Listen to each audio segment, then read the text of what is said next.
오늘은 세월을 아끼는 지혜, 세월을 아끼는 지혜라는 주제로 하나님의 마음을 알아가도록 하겠습니다. 어느덧 우리 고3들이 합법적으로 술을 마실 수 있는 나이가 되었습니다. 그렇죠? 여러분들도 고3 졸업하면서 마셨어요? 술을? 그전에 다 마셨죠? 그렇죠? 그전에는 미성년자라서 술을 사기도 힘들고, 그렇죠? 좀 잘 나가는 애들은 자기들끼리 아는 루트가 있잖아요? 그래서 그 루트를 통해서 이제 불법적으로 술을 마셨다면은, 이제는 당당하게 술병을 들고 길거리에서 병나발을 불어도 법적으로 제재할 방법이 없습니다. 진짜로.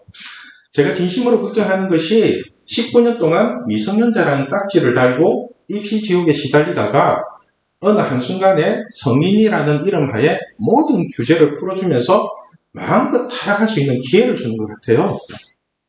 어쩌면은 마귀가 지배하는 세상이 믿는 사람들을 술로 타락시키기 위한 고도의 전략이라는 생각도 들어요. 여러분들도 오늘 다 보니까 다들 술 한 잔씩 하셨네요. 우리 목사님 아들까지. 아빠랑 하셨어요? 나만 못 살아. 자, 술을 마시면 뭐가 좋을까요? 술을 마시면은, 그죠? 이게 오늘 첫 번째 질문이죠. 술을 마시면 뭐가 좋을까? 세상은 취중진담이라고 하면서 술을 몇 잔 마시고 난 뒤에 알코올에 힘을 빌려서 하는 말이 진담이라고 하는데, 그거 전부 새빨간 거짓말입니다. 새빨간 거짓말입니다. 그럼 미는 잠꾸러기라고 하는데, 여러분들은 잠을 못 자서 다들 그렇게 생기셨나요? 하루 종일 24시간 자빠져 자도 사람이 더 망가지지 얼굴이 예뻐지는 게 아닙니다. 그죠? 아무튼 여러분들이 만약 누군가에게 고백을 받는다면은 술에 취해서 알딸딸한 기분에 하는 고백이 좋습니까? 아니면은 맨정신에 정신 바짝 차리고 나는 너가 좋아, 너를 사랑해 이렇게 말하는 게 좋습니까? 어떤 게 좋아요? 술 취해서 진담으로 말해줄까요? 그죠? 사실 취중 진담이라는 말은 썸 타는 사람들이 써먹는 수법이거든요. 되면 좋고 아니면 말고 하는 식으로 남자들이 주로 써먹는 수법이에요. 예를 들면은 자신이 좋아하는 여자에게 술에 취한 척 고백을 하는 거예요. 그렇게 해가지고 잘 되면은 아싸 제수 이러면서 속으로 쾌재를 부르고요. 혹시나 잘못되면은 술에 취해서 기억이 안 난다고 하면서 발뺌을 하거든요. 그러니까 취중 진담은 진담이 아니라 술 먹고 해롱해롱 하는 상태에서 아무 말 대잔치라고 생각하시면 됩니다. 그렇죠? 우리 영화도 요번에 문자 하나 받았죠? 썸 타는 여인에게 나 지금 술 마시고 있는데 갑자기 너 생각이 나. 어디야? 뭐해? 어디야? 뭐해? 이렇게. 그래서 제가 그랬죠. 지금 갈게 이러면서 가라고. 여러분 진짜로 취중 진담이 맞다면은 저도 술 한잔 먹고 설교하면은 최고의 설교가 되겠죠. 그죠?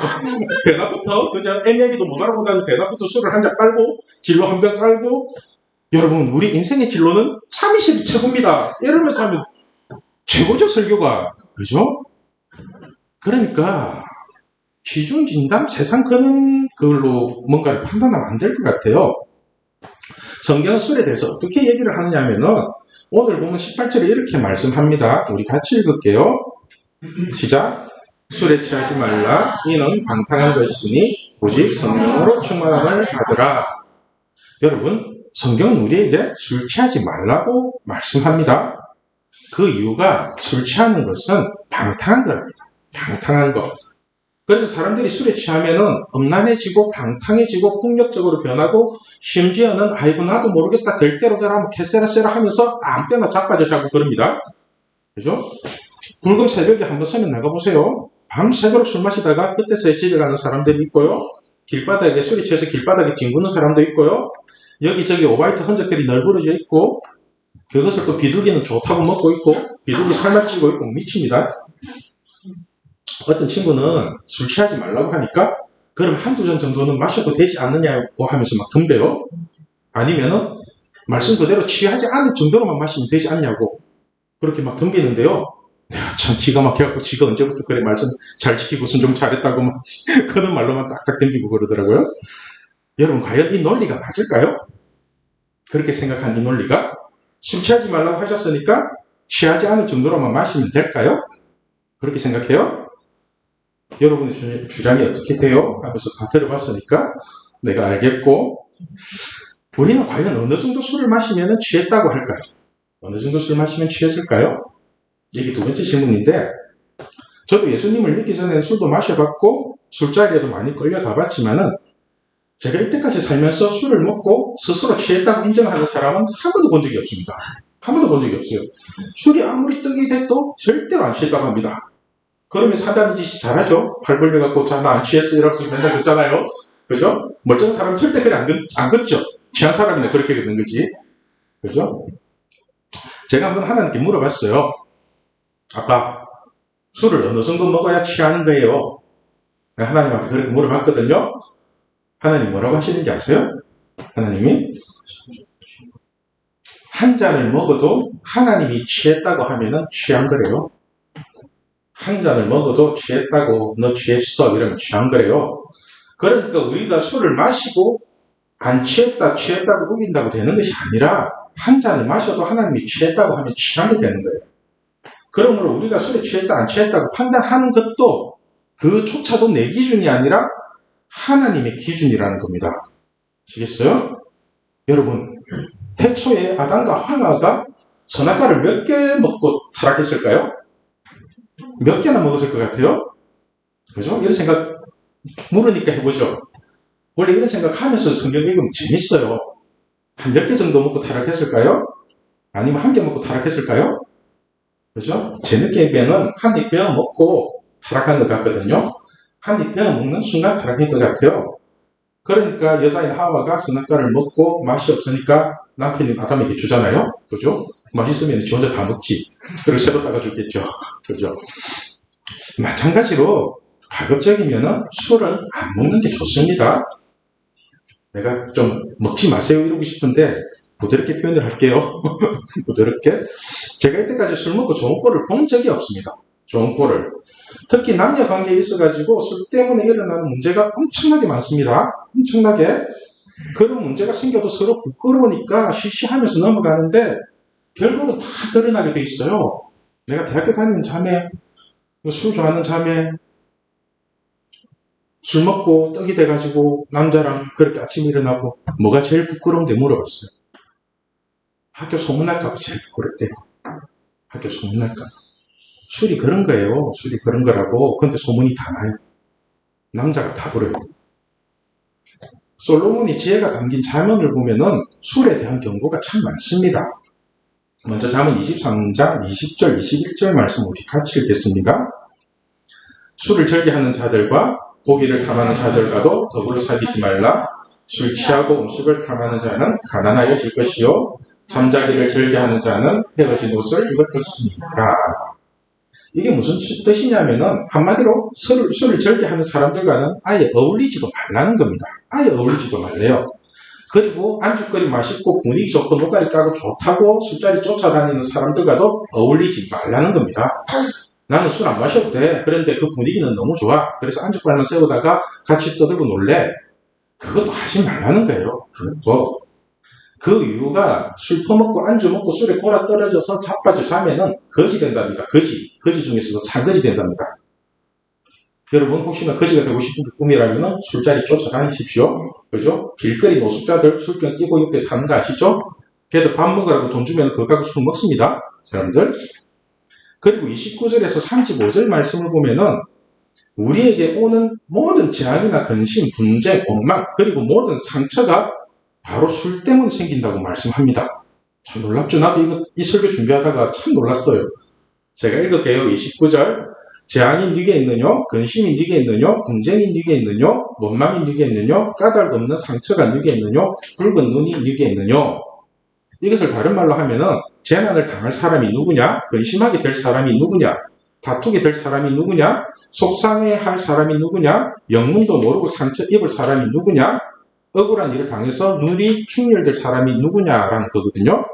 그게 누구냐 하면은 술 먹는 사람이라는 거예요. 술 먹는 사람. 30절 말씀 같이 읽겠습니다. 술에 잠긴 자에게 있고 험악한 술을 구하러 다니는 자에게 있느니라. 자, 봐요. 이 시대도 폭탄주가 있죠. 폭탄주. 험악한 술이라고 하는 거 보면은, 그죠? 그러니까 이렇게 폭탄주를 마시는 사람들이나 술에 잠긴 사람들은 29절에 있는 모든 재앙이 다 일어난다는 겁니다. 29절에 있는 거. 여러분들 혹시나 술이 떡이 돼가지고 외박한 사람에게 한번 물어보세요. 어디서 잤냐고, 누구랑 잤냐고. 부끄러워서 대답을 못합니다. 부끄러워가지고. 그리고 31절 포도주는 붉고 잔에서 번쩍이며 순하게 내려가나니 너는 그것을 보지도 말지어다. 그러니까 폭탄주가 아무리 빛깔이 곱고 달짝지근하게 잘 만들어 놔도 너는 그것을 거들떠 보지도 말라는 것입니다. 이슬 톡톡 이런 거, 그죠? 술 같지도 않은 거 이거 음료수다 이러면서 폭탄주 막 요새는 뭐 진짜 9일 단계에 만들어 놓고 먹어보세요. 그렇게 먹어보면은 어떻게 되는지 한번 보세요. 어떻게 되는지. 아마도 32절에서 35절 말씀같이 될 것입니다. 그것이 마침내, 술 마시면은 어떻게 되냐면요. 폭탄주 마시고 이슬톡톡 마시고 이거 술 아니야? 이러면서 계속 마시다 보면은 그것이 마침내 뱀같이 물 것이요. 독차같이 쏠 것이며 또 내 눈에는 괴이한 것이 보일 것이요. 내 마음은 구부러진 말을 할 것이며 너는 바다 가운데서 누운 자 같을 것이요. 돛대 위에 누운 자 같을 것이며 내가 스스로 말하기를 사람이 나를 때려도 나는 아프지 아니하고, 그죠? 술 먹고 많이 마셨죠? 나를 상하게 하여도 내가 감각이 없도다. 내가 언제나 깰까? 다시 술을 찾겠다 하리라. 술독이 빠지면 이러고 삽니다. 이러고 알코올 중독자들 계속 술입니다. 얻어맞아도 안 되고 무슨 욕을 들어도 안 되고 어떻게도 안 되고 깨면 술 마시고 또 잠들고. 이게 무슨 말이냐 하면은 한마디로 알코올 중독자의 막이 밥된다는 겁니다. 막이 밥됩니다, 여러분. 말인지 아시겠어요? 여러분들 생각에는 술 한잔 먹는 게 아무것도 아닌 것 같죠? 그런데요, 그 술 한잔 때문에 음주운전이 일어나고요, 성폭행이 일어나고요, 서로 비난하고 싸우고요, 하여튼 별 더러운 일들이 다 일어난다고요.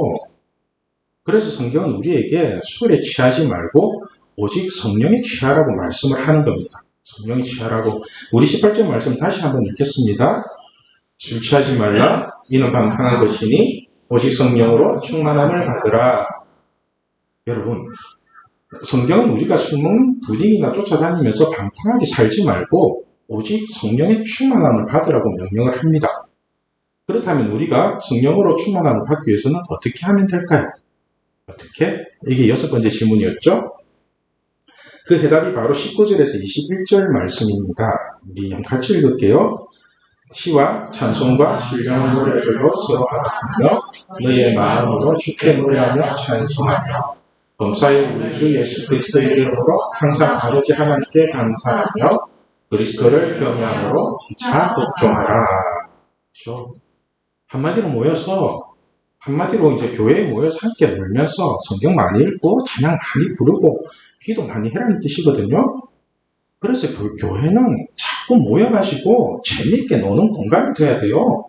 재미있게. 술 없이도 재미있게 놀 수 있잖아요. 아까 조금 전에 그렇게 얘기 나눌 때도 술 없이 잘 놀았잖아요. 그죠? 기도도 그렇게 재미있게 되거든요. 성경 말씀을 가지고도 그렇게 재미있게 노가리 까면서 놀 수 있다고요. 맛있는 거 시켜 먹으면서. 우리 청년들 그렇게 밤에 모여서 예배 마치고 노는 거 보면 좋아요. 도박을 해도 되고요. 뭐를 해도 돼요. 어차피 그거 사이버 그거 가짜니까. 세븐포카 내가 200 날렸다고 그랬잖아요. 하고만 치고 잘 쳐요, 저도. 그죠? 교회는 놀아야 됩니다. 예배가 재미있고, 찬양이 재미있고, 말씀이 재미있고, 그렇게 가야죠. 그런데 사람들은 교회에서 모여서 노는 게 아니라, 술집에 모여서 안주빨 세우며 노가리 까다가 노래방 가서 미친 듯이 대중가요 부르고, 기도하는 사람들 눈치 보면서 식기도 중심으로 기도 1분도 안 하고, 그러고 사니까 사는 게 계속 힘들어지는 거예요. 계속 힘들어질 거예요. 오늘 말씀의 제목이 세월을 아끼는 지혜입니다. 세월을 아끼는 지혜. 여러분, 세월을 아끼는 지혜가 뭘까요? 세월을 아끼는 지혜? 오늘 말씀에 따르면은 술에 취해서 사는 인생이 아니라 성령에 취해서 사는 인생을 말합니다. 성령에 취해서 사는 인생. 오늘 말씀 15절과 16절을 보면은 그런즉 너희가 어떻게 행할지를 자세히 주의하여 지혜 없는 자같이 하지 말고 오직 지혜 있는 자같이 하여 세월을 아끼라. 때가 악하니라. 세월을 아끼라. 때가 악하니라. 이게 무슨 말이냐 하면은 한마디로 여러분들이 어떻게 살 것인가를 깊이 있게 생각해 보고 시간을 아끼라고 명령합니다. 세월을 아끼라. 그런데 놀라운 사실은 세월을 아끼라는 이유가 때가 악하기 때문이에요. 때가 악하기 때문에 우리가 생각하기에는 세월이 손살같이 빠르기 때문에 세월을 아껴야 될 것 같은데 하나님은 우리에게 때가 악하기 때문에 세월을 아끼라고 말씀합니다. 때가 악하다는 것은 그만큼 우리에게 유혹이 많다는 거예요. 유혹이. 여러분, 하나님은 모든 사람에게 똑같이 24시간을 주셨습니다. 똑같이 24시간을 줬어요. 그죠? 믿는 사람에게는 한 30시간 주고 안 믿는 사람은 20시간 주고 그렇게 준 게 아니라고요. 그죠? 똑같은 세월을 모든 사람이 다 똑같이 받았습니다. 그런데 이렇게 똑같은 시간을 살면서도 술 취한 사람처럼 허송세월을 보내면서 뜬구름 잡는 소리만 하는 사람이 있고요. 반면에 하나님 말씀을 붙잡고 성령의 능력으로 살아가는 사람이 있습니다. 그죠? 여러분 지금 어떤 삶을 살고 있습니까? 어떤 삶을 살고 있어요? 술에 취한 사람처럼 계속 오락가락하고 있습니까? 아니면은 성령에 취한 사람처럼 오직 말씀만 붙들고 전진하고 있습니까? 어떻게 하고 있어요? 우리가 세월을 아끼기 위해서 반드시 붙잡아야 될 것이 바로 하나님 말씀입니다. 말씀. 그래서 17절 말씀 이렇게 말씀합니다. 우리 같이 읽을게요. 그러므로 어리석은 자가 되지 말고 오직 주의 뜻이 무엇인가 이해하라. 그러므로 어리석은 자가 되지 말고 오직 주의 뜻이 무엇인가 이해하라. 여러분, 하나님이 여러분에게 원하는 것이 무엇인지를 깨닫고 하나님이 기뻐하는 삶을 사십시오. 그래서 어리석은 자가 되지 말고 오직 주의 뜻이 무엇인지를 이해하는 사람이 되십시오.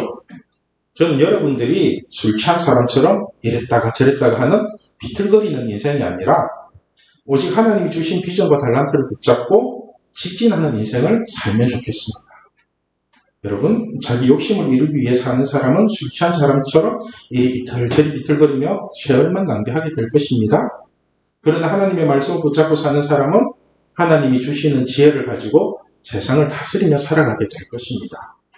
저는 우리 신앙교회 청년부가 술 취한 사람처럼 이리 비틀 저리 비틀 하는 인생이 아니라 오직 하나님이 주신 달란트와 비전을 붙잡고 직진의 인생을 살아가는 그런 멋진 하나님의 자녀들이 되길 소망합니다.